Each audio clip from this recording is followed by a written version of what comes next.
ಕೊಪ್ಪಳದ ಗವಿಸಿದ್ದೇಶ್ವರದ ಅಜ್ಜನ ಜಾತ್ರೆಯಲ್ಲಿ ಪ್ರತಿ ಸಲ ನೀವು ನೋಡ್ತಾ ಇರ್ಬೋದು, ನಿಮಗೆ ಏನಾರ ಸ್ವೀಟ್ ಆಗಿರ್ಬೋದು ಅಥವಾ ಒಂದು ಸಿಹಿ ಅಥವಾ ರೊಟ್ಟಿ, ಶೇಂಗಾ ಚಟ್ನಿ ಆಗಿರ್ಬೋದು, ಉಪ್ಪಿನಕಾಯಿ, ಅನ್ನ ಸಾರು, ಪ್ರಸಾದ ಇದ್ರೂ ಕೂಡ ಅದನ್ನು ಪಂಚಾಮೃತ ಅಂದ್ಕೊಂಡು ಪ್ರಸಾದ ಸೇವಿಸಿ ಅವರ ಪ್ರವಚನವನ್ನು ಕೇಳಿ ಖುಷಿಯಿಂದ ಹೋಗ್ತಾರೆ.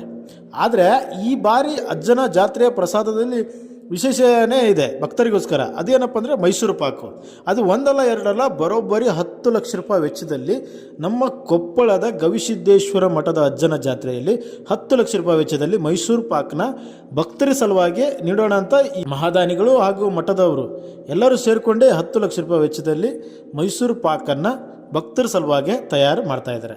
ಆ ಒಂದು ತಯಾರು ಮಾಡುವಂಥ ತುಣುಕು ಈ ಫೋಟೋದಲ್ಲಿ ನಿಮಗೆಲ್ಲ ಕಾಣ್ತಿರ್ಬೋದು. ಜಿಲೇಬಿ ಆಗಿರ್ಬೋದು, ಬೂಂದೆ ಆಗಿರ್ಬೋದು, ಏನೋ ಒಂದು ಸಿಹಿ ಭಕ್ತರ ಸಲುವಾಗಿ ಮಾಡ್ತಾಯಿದ್ರು ಅವರು ಪ್ರೀತಿಯಿಂದ. ಮತ್ತು ಸಾವಿರಾರು ಗಟ್ಟಲೆ ಲಕ್ಷಾಂತರ ಭಕ್ತರು ಬರ್ತಾಯಿದ್ದಾರೆ ದೂರ ದೂರಿಂದ ಅಜ್ಜನ ಜಾತ್ರೆ ನೋಡಿ, ಆ ರಥ ನೋಡಿ ಕಣ್ ತುಂಬ್ಕೊಳ್ಳೋಕ್ಕೆ. ಸೊ ಅವೆಲ್ಲ ಕಣ್ತು ಜಾತ್ರೆನ, ತೇರ್ನ, ರಥನ ಮತ್ತು ಅಜ್ಜನ, ಗವಿಸಿದ್ದಪ್ಪ ಅಜ್ಜನ ಆ ಪ್ರವಚನ ಅವೆಲ್ಲದರ ಜೊತೆಗೆ ನಿಮಗೆ ಈ ಬಾರಿ ಮೈಸೂರು ಪಾಕ್ನ ಬಿಸಿ ಬಿಸಿ ಸವಿಯಾದ ಮೈಸೂರು ಪಾಕ್ನ ಸವಿಯುವಂಥ ಅದೃಷ್ಟ ಈ ಬಾರಿ ಲಕ್ಷಾಂತರ ಭಕ್ತರಿಗೆ ಸಿಗ್ತಾ ಇದೆ ಅಂತ ಅನ್ನೋಕ್ಕೆ ತುಂಬ ಹೆಮ್ಮೆ ಪಡುವಂಥ ವಿಚಾರ ಎಲ್ಲರೂ. ಸೊ ಅದು ನೀವು ಜಾತ್ರೆಗೆ ಬಂದಾಗ ನಿಮ್ಗೆ ಅದ್ರ ಬಗ್ಗೆ ಗೊತ್ತಾಗುತ್ತೆ. ಎಲ್ರಿಗೂ ಒಳ್ಳೆಯದಾಗಲಿ.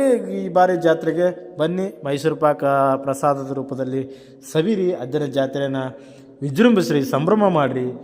ಎಲ್ರಿಗೂ ಒಳ್ಳೆಯದಾಗಲಿ. ನಮಸ್ಕಾರ.